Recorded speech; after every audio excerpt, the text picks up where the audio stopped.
Hey guys, it's Izzy. Today I wanted to share with y'all another Bible devotional. I don't know why I said Bible like that. I'm really not country. But a Bible devotional, and I wanted to speak to y'all about contentment, but also learning how to have faith through trials, but also learning how to endure adversity and endure those trials, but also learning to remain content and having contentment. Basically, all of that in one.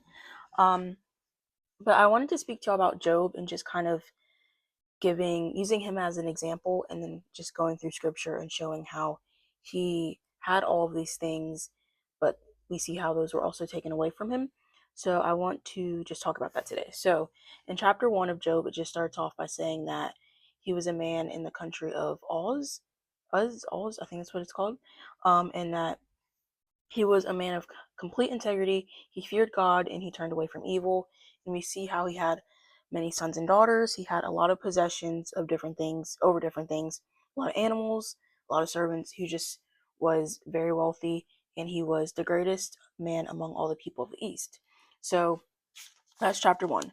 In chapter 2, in verse 10, it says that this is the CSB version I'm reading from, and it says, this is whenever he was having a conversation with his wife, and previously, and the verse previous to that, Job's wife was telling him to curse God and die. And then in verse 10 it says, "You speak as a foolish woman speaks," he told her.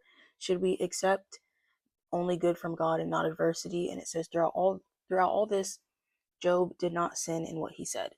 So I really like this chapter, and I really like how you see that Job had a lot of different things. Like, he was blessed with so many different things, but then we see how God took it all away from him, and we see how Satan is starting to test him.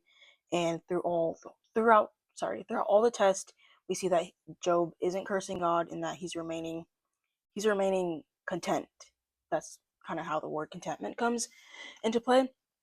And we see how he's constantly, like, after, I'm trying to see, in previous verses you see just he's losing one thing after another, but he's still not blaming God, and he's still not cursing God.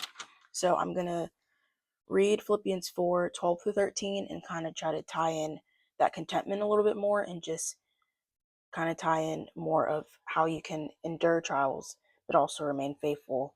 And this piece of hair is throwing me off, but we're also remain faithful and continue to be content. So let me find that verse, and I'm going to do the second part because I'm running out of time.